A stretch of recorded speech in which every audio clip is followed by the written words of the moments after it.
Okay, greetings 33 North 96 West. We are recording this on Saturday, August 31st, and I'm here with a community member and my dear friend Kippy is Jagoe.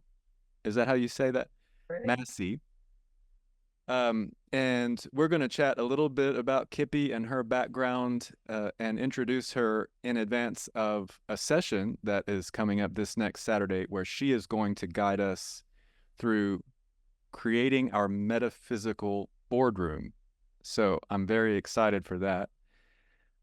Kippy has been, well, she's a new friend of mine uh, over the last couple of years. And we actually, the first time we met was through our mutual friend, Terry Malik, who's, I believe, someone who's, I can say, is very dear to both of us. And she hosted a little meet and greet at CJ's Coffee. And when I first met you, Kippy, and we were kind of introducing ourselves to the group that was there that evening, I remember hearing just a couple of your stories and thinking, wow, I want to learn more about Kippy because she's been an adventurer and she's done some cool things. And so sometime after that, we got together and had lunch, had Thai food, which has become kind of our favorite hangout. And we've just hit it off. I feel like you're one of the people that I meet in life where there's kind of an instant, I'll say, soul level recognition, and I just know we're gonna run together. So this is exciting to do this. So we're gonna follow the same uh, list of prompts and questions that we've been using as we do these videos to introduce everyone. Are you ready to jump right in? You bet. I'm ready to go. Okay. First, what does spirituality mean to you? Predominantly, it means a connection to universal spirit. It also includes an open heart, an open mind, and the acceptance of everything, all there is. That's That how I understand it. that's beautiful. So all that is in that, would you say from your perspective, from this place you've come to in life, is there anything that you would say is not or could not be spiritual? No, No, I'm right there with you. So what does being a human being mean to you? well, it means that we are an energy form individually. We come from, uh, we are spiritual beings. We come from universal spirit. We come here on this particular planet with what we call Earth to interact with other spiritual beings that are in human form and experience a variety of opportunities, of challenges, of uh, growth. All of this leads to our spiritual growth as we move forward. We may have other experiences on other planets and other who knows what, and be in different forms at that point. So that's my basic definition of what a human is. It's spiritual being experiencing adventures on planet Earth. I love it. That's perfect. You mentioned that as a human being, you come to have opportunities, experiences, and you actually use the word challenges. What has been a big challenge in your life experience that you have perhaps transcended and or understood as opportunity? I thought about this for quite a while, and I realized that probably the biggest real challenge that I have had in my life was my second marriage.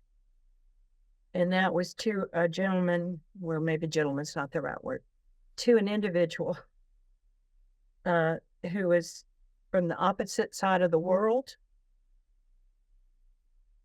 He spoke a different language, several different languages, but English was not really one of them. He came from a completely different culture than I had any knowledge of. And he belonged to a religious group that was completely foreign to me as well. I, I learned a lot through this. And one of the things that I felt that I was important that I learned was it significantly improved my diplomatic abilities. I really, truly learned a lot there.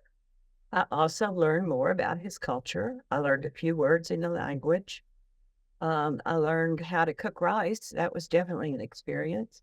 And I could cook rice the Persian way, and that was definitely a challenge to his mother even approved of it. So I came out on top on that one. So you've just shared one series or set of experiences where through which you learned a lot. Have you had or experienced any sudden moments of realization or epiphany that you would like to share? I have several, a couple. One that was I think the most important. Well, when I was a young child, I used to be aware of elementals in the garden. I didn't see them. I didn't communicate with them. That I knew I was communicating with them. I may have been, but I was just aware that there was some other energies that were present. When I was 12, I read an article about a lady in Ireland called Bridie Murphy, and it was a sensational piece in that for people in our country who normally weren't aware of these sorts of things. There were some, of course, that were, but it was about her having had a different life. And she had reincarnated in a life in the past, and she could remember it. And she told it to many people, and it got in the press and was circulated as a sensational thing.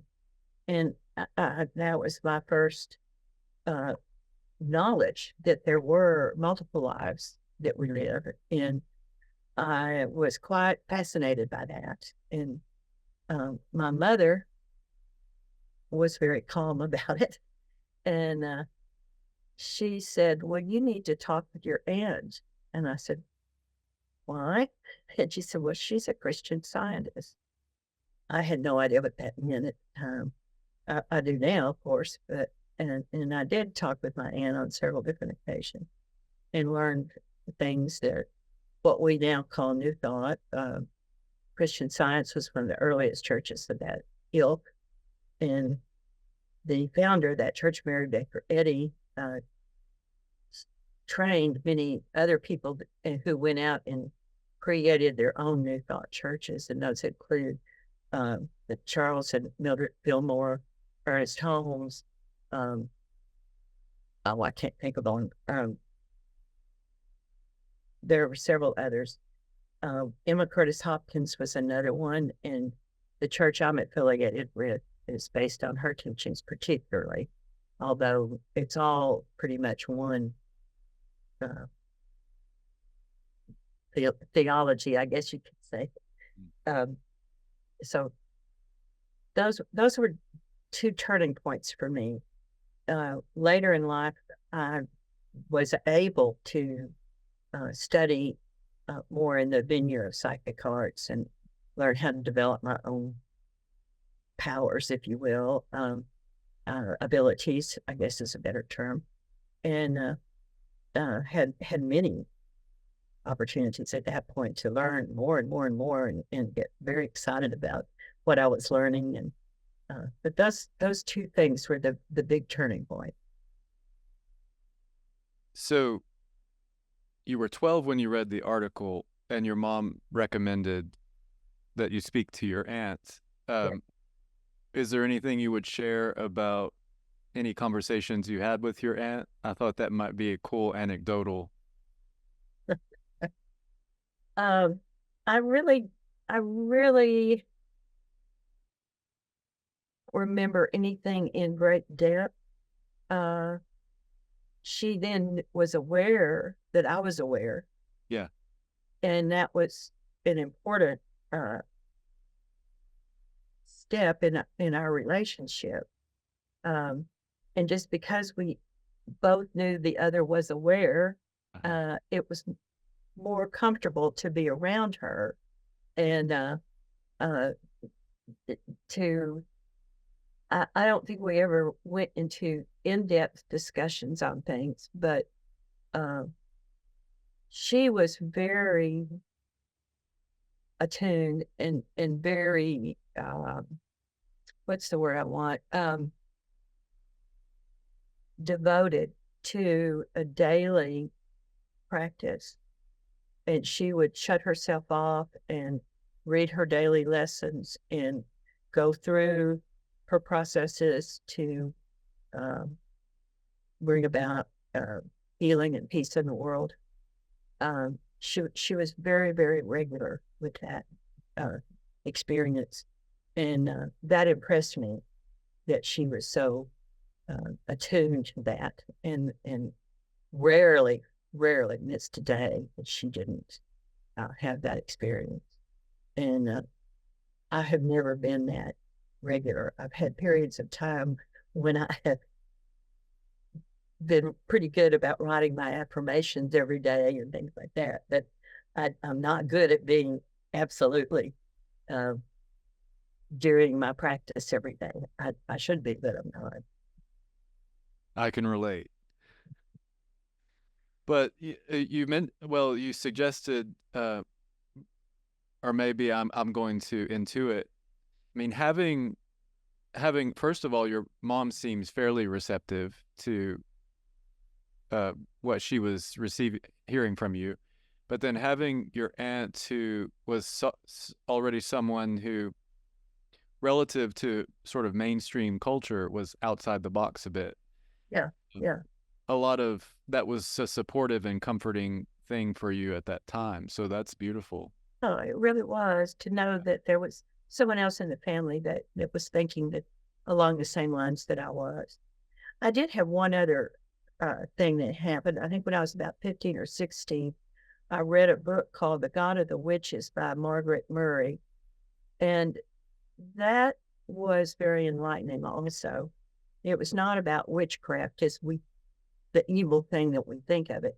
It was explaining that this religion was an earth practice religion, much more spiritual than anything I've been involved with in the past. And I was very interested in it.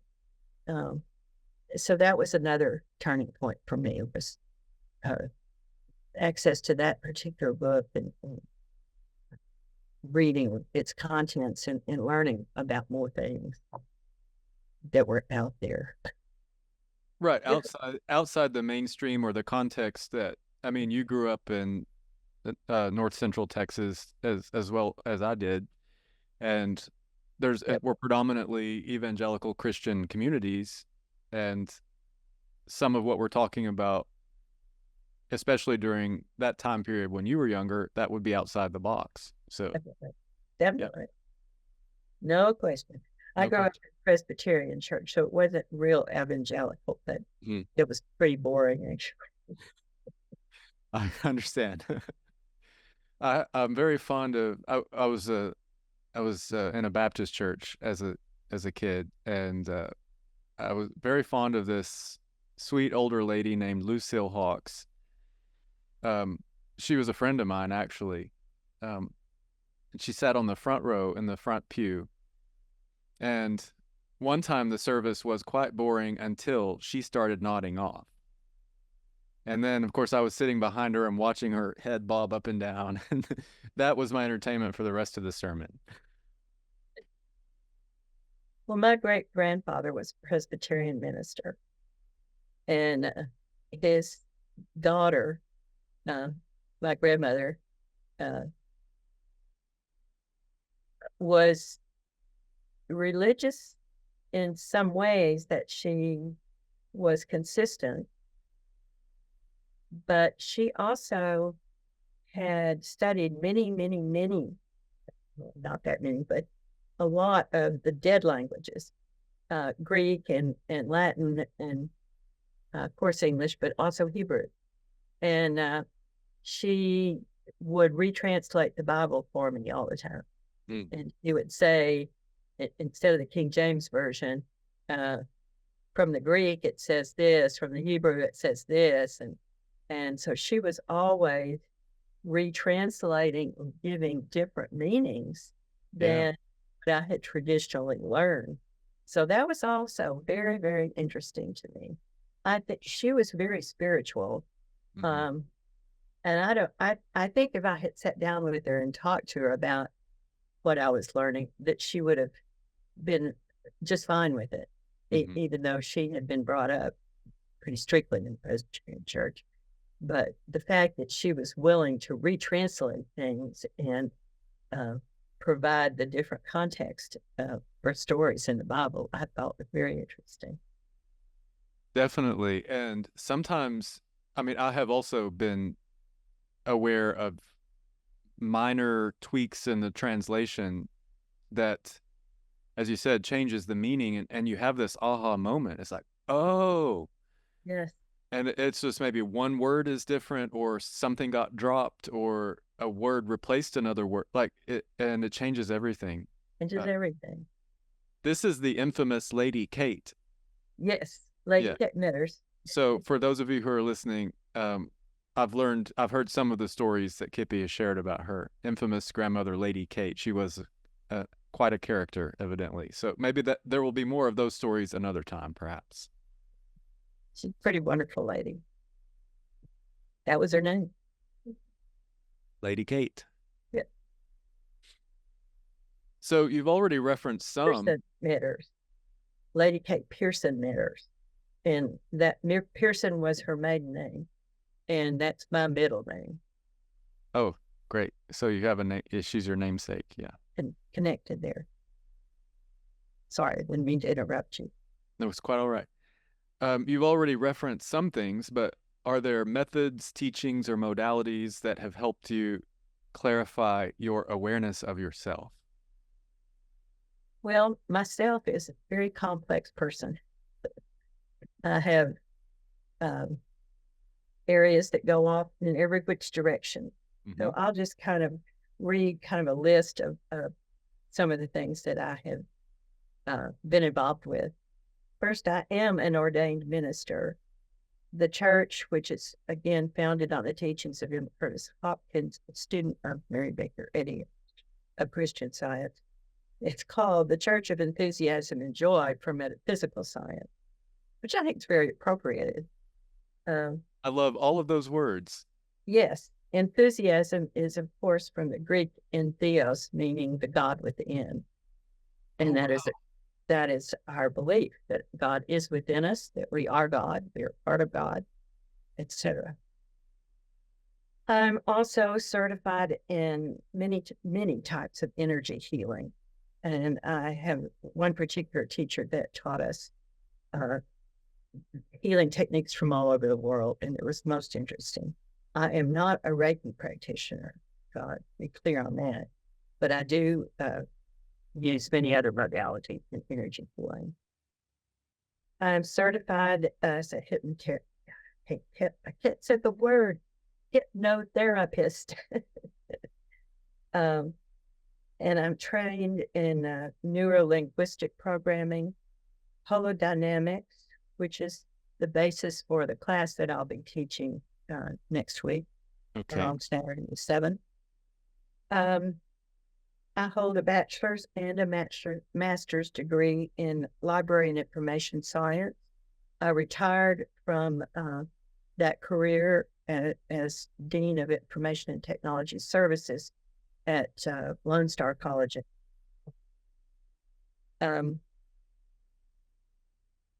I'm also certified in archival management and in management of oral history collections. I am certified in, can't remember the name exactly, but it's community television production. I'm a licensed real estate broker and co-own a company called Stetson Realty with my husband. And I individually own a publishing company called Pearson Jagoe Publishing. And our website is Pearson, Pearson, Pub, .us. So I hope everybody will look us up. So that's a pretty good overview of what I've done, where I am, what I'm doing, etc. What would you say to someone who is feeling afraid or challenged by the economic and socio-political environments that we are experiencing these days? Well, first of all, I would say remain calm. One of the things that a unity minister gave to me as an affirmation, and I would encourage this, perhaps adapt to your own specific belief system. But the affirmation was, and this is one she gave me when I was married to this gentleman I described earlier, and it helped me a great deal. I am poised and centered in the consciousness of Christ, and no thing can disturb my peace. And I think that it's a great, great, great thing to share with people and to say, yes, it's a crazy world we're in. That's what we're experiencing. We're learning from it. We're learning whatever it is we're supposed to learn from it. Yeah. We co-created it. Yeah. But in order to get through it, be calm, be poised, be centered. Do not allow your emotions to get dragged into any situation that would not result in a positive experience. Wow, that's beautiful. When you shared the affirmation, I could feel it in a really deep place. And I got those great little chill bumps that I get when I'm bumping up or experiencing something that's real and true. So thank you for that. And you could change that to be, instead of the consciousness of Christ, to be in Christ consciousness, which to me it's kind of a different status. Yeah, I think it's appropriate. I'll share it at this point in our conversation. Obviously, everyone knows the avatar of Jesus Christ. Some of the teachings that are coming alive or coming back alive in our consciousness these days speak to the Christ as a level of frequency or consciousness that we all have access to. Yes. Yeah. So when you read your affirmation, that's what it's meaning to you. Am I correct in saying that? Correct. Yeah. Yeah. Beautiful. And when we put this back in context of the question, for those that are afraid, I mean, some of this may sound like outside the box. I mean, they've never heard this kind of language before. But I absolutely am in my knowing that that level of alignment to that poise and that centeredness is, or it would benefit the world, the more of us that can accomplish that. I have another comment I want to make. Mm-hmm. I had forgotten I wrote this down too. But that is to remember, fill yourself with pure white light, and it out from your heart to your family, your home, your neighborhood, your town, your state, the United States, or whatever country you're in, and then to the entire world. Mm-hmm. And remember that love conquers all. Yeah. And that light is love that you're reaching out and spreading to the world. You know, it needs it a lot right now. Who have been some great teachers for you, and what wisdom have you gleaned from them? Well, my in-person teachers, I've taken a zillion classes by as many individuals, and they were all very good and very helpful. One that was particularly helpful was one on criminal activity, helping police with criminal cases as a psychic. And the benefit of that was I decided, no, this is not what I want to do. I So see. that was a good one. But the in-person, there's two individuals that I studied with for a long period of time. And each of them has been extremely important to me. The first one's name is Trudy Evans, and she was in Richardson, Texas. She taught just about, she taught a lot of introduction into the psychic art. And then she created an advanced class for many of us that were interested in. And we learned a little bit more in depth. And the other part of that class was that each individual who knew different things that were not being taught by her would come and teach on that topic that they knew about. And so it was, one was about candles and the significance of different colors of candles and different things of that nature.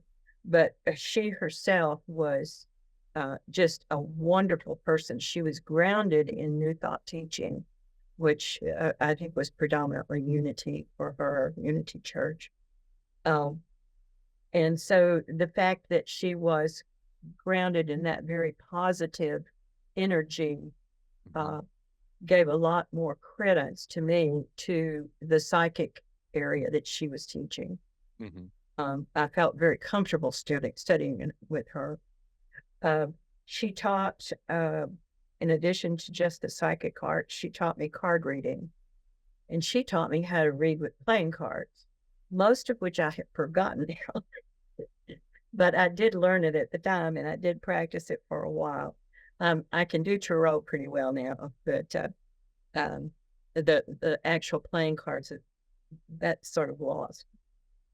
She taught ways of working with clients and what to do and how to do it and what to stay away from and so forth.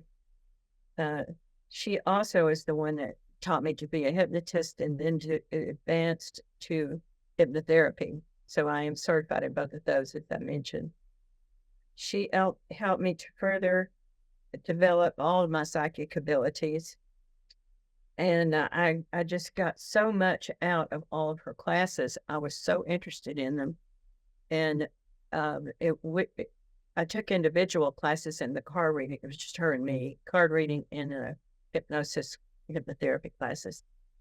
Then I was offered a position as director of a library in a college in Arkansas. And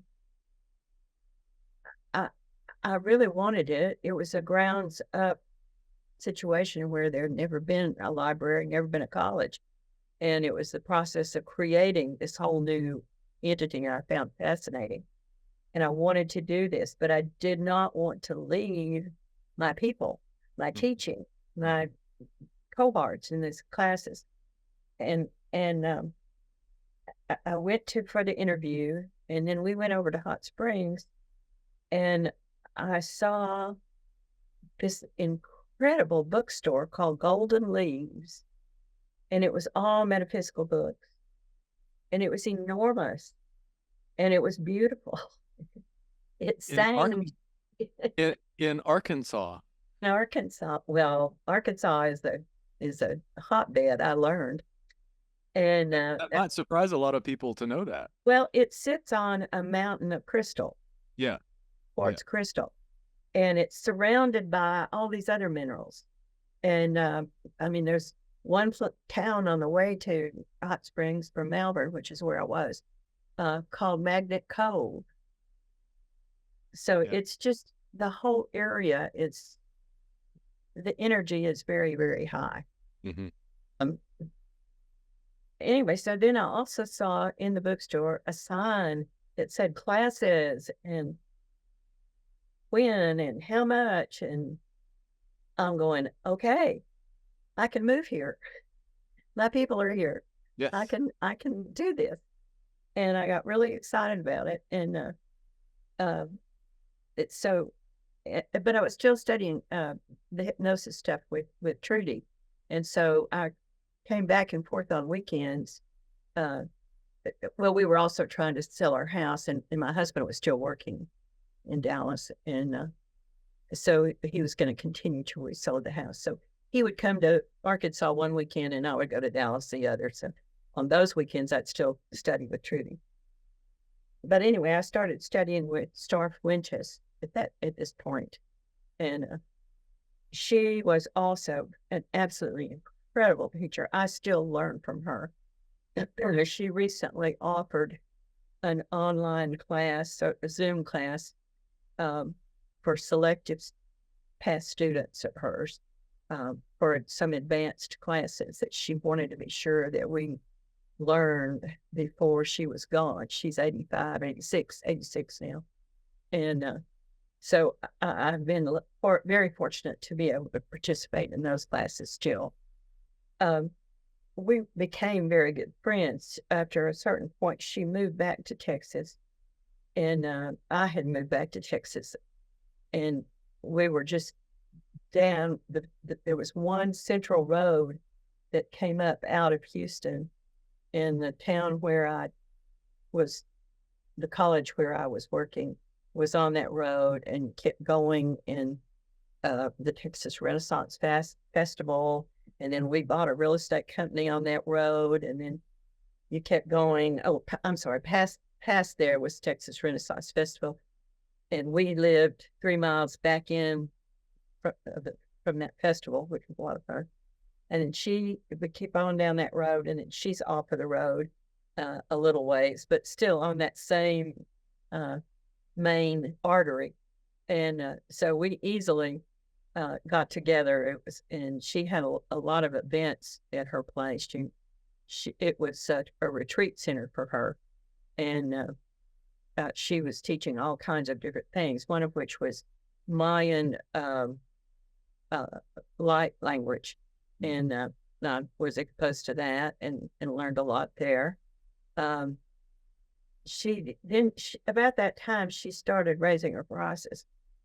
It got to be too expensive for me, so some of her more advanced classes I was not able to take, which I regret, but just one of those things. Mm-hmm. And I was not meant to take those classes for whatever reason. She did a lot of night teaching. She would come to you in dreams and teach, and I think that I probably absorbed a lot of the things that she was teaching in those advanced classes through some of that. Very interesting woman. She was, her heritage was Mexican. Her parents had been Mexican, and her grandmother was Mexican, and she'd learned a lot from her grandmother. And she had studied in China. She'd studied in many places around the world, and she definitely had studied in Mexico under a teacher named Esperanza, and that's where she learned a lot of healing strategies, as well as the light language. And she exposed all of us to these things that she had learned through her lifetime, and it was absolutely fascinating. We started out on beginner classes, and particularly in the psychic arts, just general psychic arts, and she did teach some tarot classes. At one point, she started doing a healing class every now and we all got very interested in that. And she said, "Would you like me to do one night that's just general topics, and another night during the week that's totally energy healing?" And we said yes. So she started doing that. We would do a weekend every month where we were doing nothing but healing. She would bring people in off the street that we work with, and it was really interesting, and I learned a lot. I had some fascinating experiences, pretty much out of body a lot of the time. Mm-hmm. And it was just an incredible opportunity and experience. And we were 12. There was a basic group of 12 that always was there, and 12 is the general assembly for a group of practitioners, and Jesus, for example, had the 12. It's not unusual. We had some stragglers that would come every now and then, but the core group was the 12. And at some point, she left, as I say, to develop this retreat center in Texas, and the group itself started leaving, and even I left and got the job down in the Houston area. I tried to have a group there in the Houston area, but I had about 5 people, which was fine, and they amazed me because I lived in the woods, and I was going to do this particular ceremony, and I was going to do it deep into the woods and have a bonfire, and not a bonfire, but a fire. And we were going to circle the fire and do some other things. And I asked this one friend of mine if she knew other people that would be interested. And so she brought a group out there. And I thought, these people have come out here to a perfect stranger they don't know to do some kind of ceremony they're not familiar with deep in the forest. I was amazed that they had that level of courage and of trust in their friend to know that this was going to be a safe place and a safe thing to do. But that was really interesting to me that they all came, and it was a great, great time. My husband even got into it and put flares all along the pathway into the forest and lit them. And he was watching the fire while we were doing unusual things around the fire. He actually participated, which was also a surprise. Anyway, I got sidetracked. Is there anything else that was significant with these ladies? Mainly the energy healing and the psychic arts, and of course, being certified as a hypnotherapist was very important to me. And I did work as a hypnotherapist while I was in Arkansas for a while, and I had a church in Arkansas, where I was the minister, of course, and that was interesting. Yeah. I had 45 people coming to my church by the time I left. That's something. Yeah. I think in this conversation, I mean, it must not be the first time I have been made aware that you have done hypnotherapy. You must have said it when we first got together at the mixer with Terry, but I don't remember that. I don't think very often. I'm gonna make a mental note to discuss that more with you next time we chat. Okay. That's something I've never experienced yet, so we'll have to work on that. But yeah, it's maybe the perfect time. So the next question, it's kind of vague. How have you come to be inspired to serve in the ways that you do? Predominantly, I just wait for it to come to me. That's the main thing. I don't go in search of anything. It comes to me. And this is also true in my publishing company. I have rarely sought anyone out. They just show up and say, I've got a book. And I look at it and I'd say, okay. Some I look at and I'd say, no, this is not for me to do. But they just come, and the opportunities to serve come in many, many ways.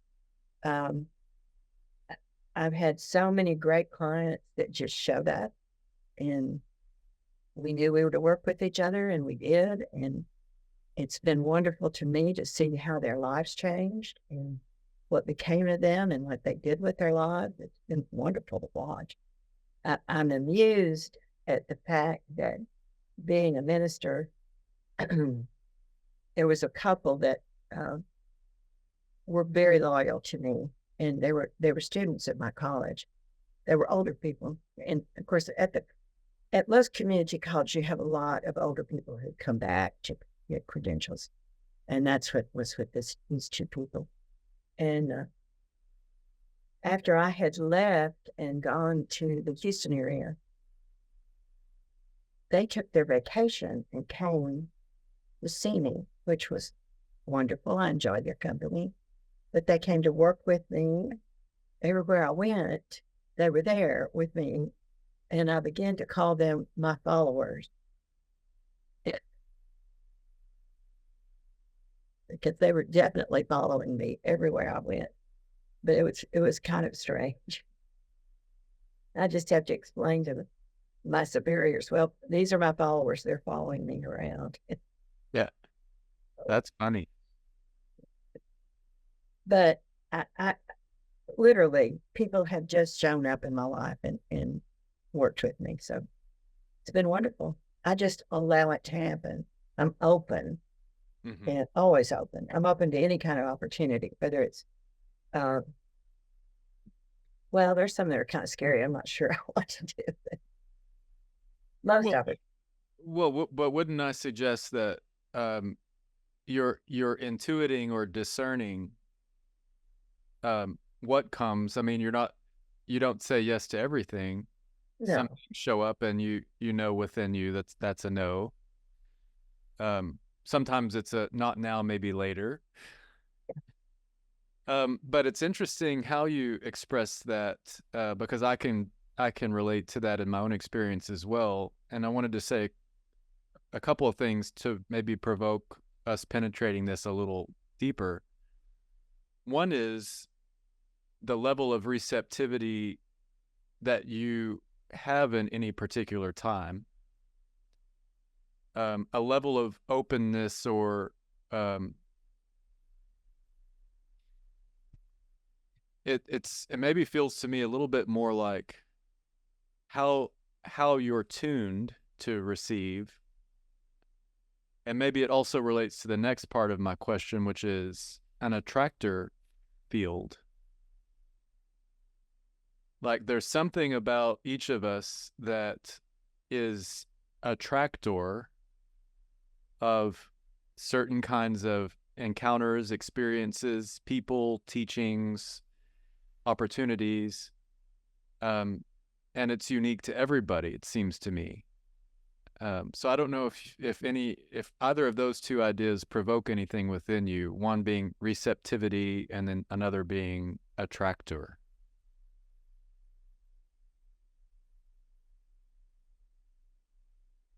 yes, both are true. Um, I do think that each of us in the world attract those things that we're supposed to be uh, learning from or experiencing Yeah. in our lifetime. So yes, I believe that. I know that I am an open channel. I channel frequently. I don't know who I'm channeling. Maybe someday it'll tell me, but uh, uh, I was interesting to hear Terry talk to me about this the other day.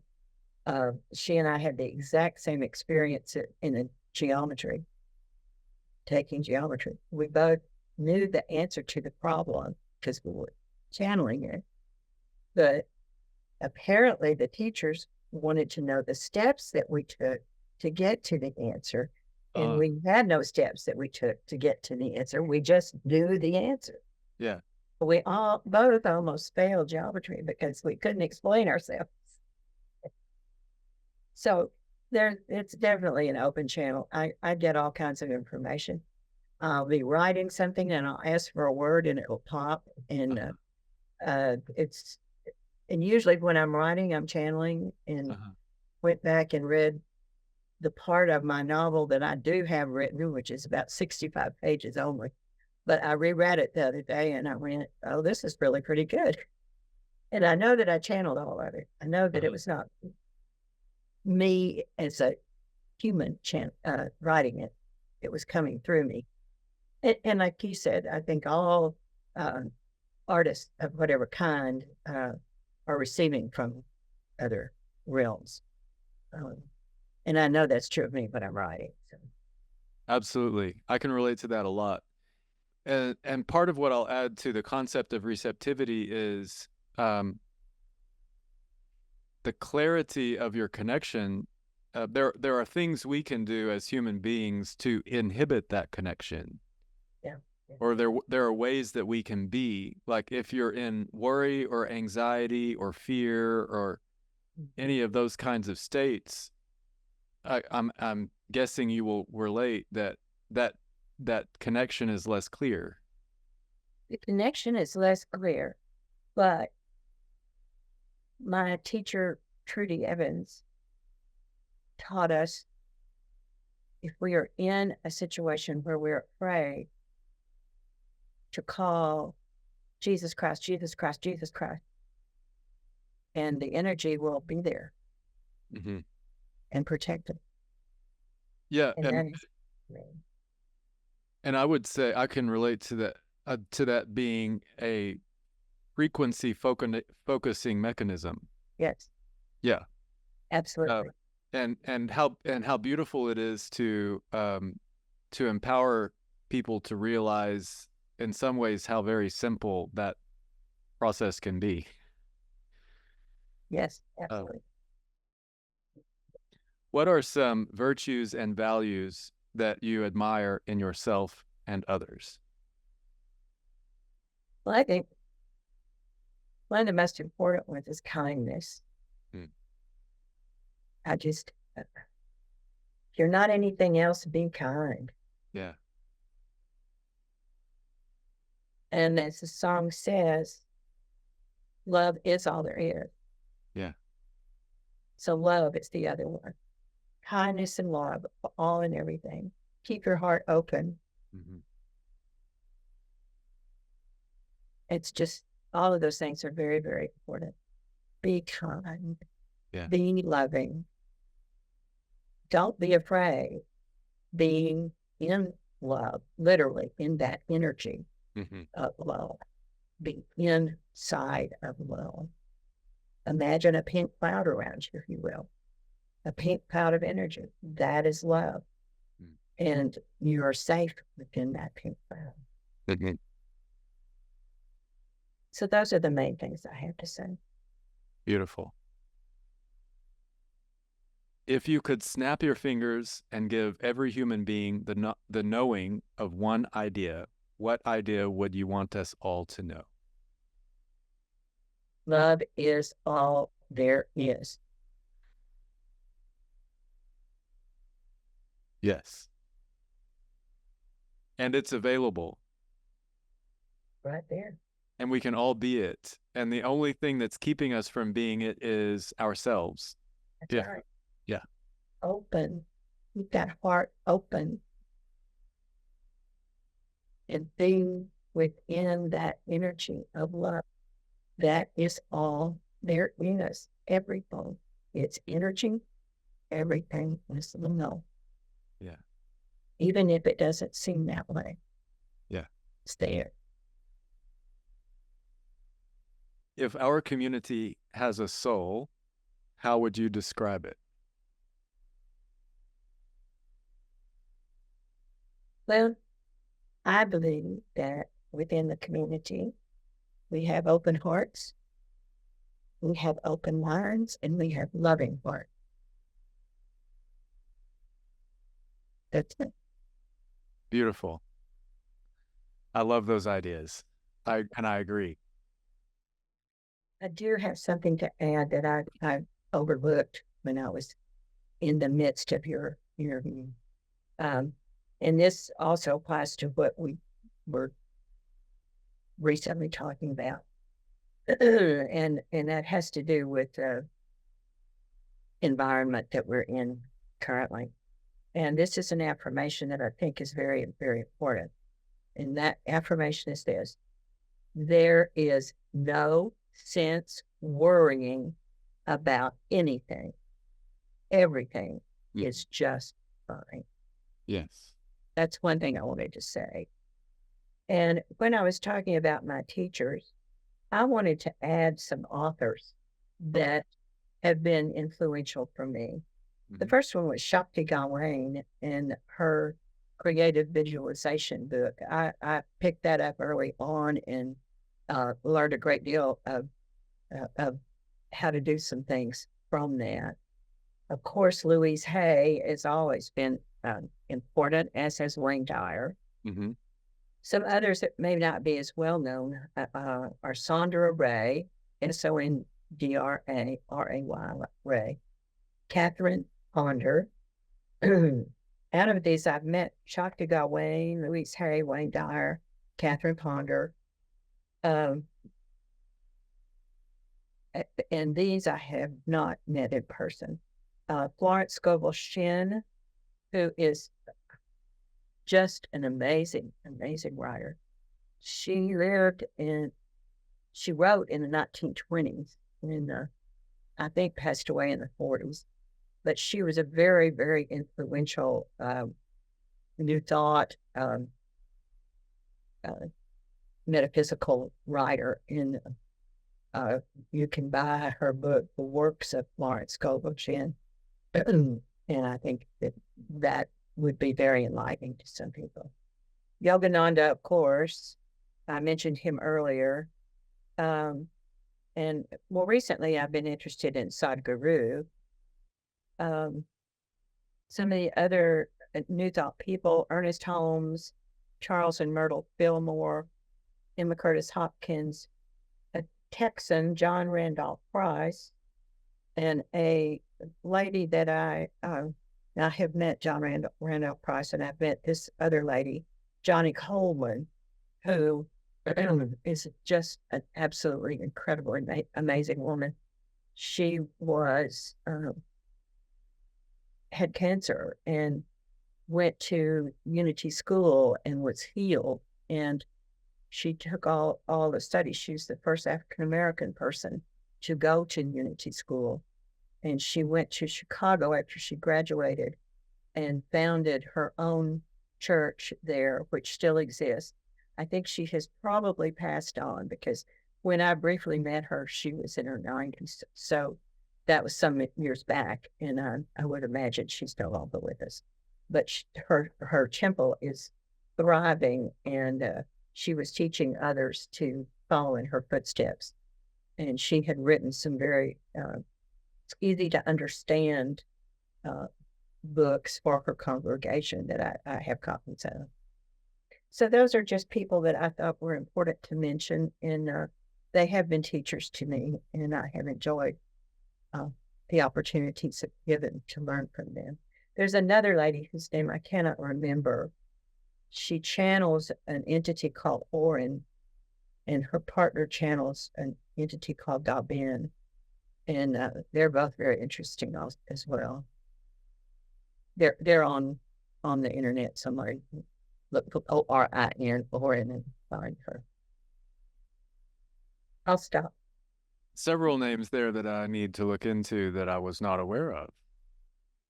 Do you ever feel like there's so much to learn and not enough time? Absolutely, every day. Yeah, every day.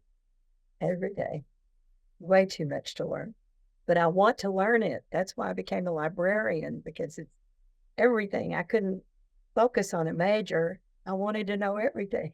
Yeah, me too. I wanna learn all of it too, and that's why Abraham Hicks, one of my favorite things that they say I'm is sorry. Important. there's enough to keep you busy for 20 or 30 lifetimes. So Absolutely. I'm glad I may have 20 or 30 more opportunities for lifetimes to continue my learning. There you go. That would be great. Probably you will. That's an Esther Hicks, is there? Yes. Yeah. Oh, was that one you wanted to mention? I did. So I gave that to you, didn't I? Okay. You're welcome. Okay, what I was going to ask is, in advance of our session this next Saturday, where we will be creating our metaphysical boardroom, is there anything that you would want to say to tease and entice us or prepare us for that? Well, hopefully you've got my handout and have shared with those that signed up. We are literally going to create a board. We're going to have our oval-shaped board, and we're going to go to a very safe place within ourselves, and we will always return to that safe place when we are visiting with our board of directors. We will create members to sit around the table that represent different aspects of our life that we want to know, that we want help with, that we want to receive information about. And even down to the smallest thing of, I can't find my pen, can this particular member of my board find it for me? And you'll be amazed at how you're led to whatever that is.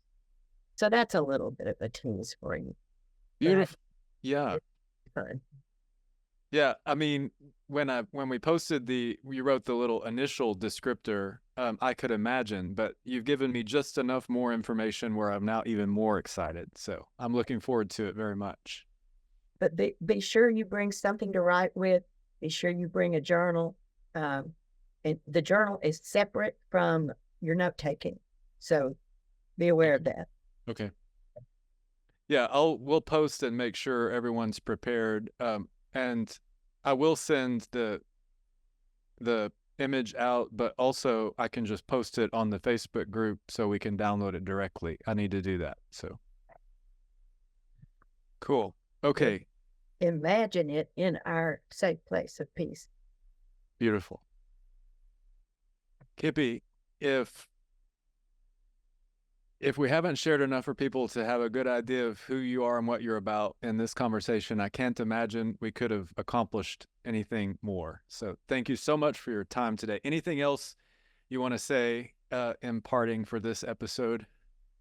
I think I've said far too much, and I hope that people find it interesting. But if they don't, well, I'm sorry. Well, if they don't, they're just not tuned in. They're not, yeah, that's exactly right. That's what I was trying to say. Brilliant. Okay, enjoy the rest of your weekend, and I'll look forward to seeing you again on next Saturday. Thank you so much, Jared. I appreciate you talking to me.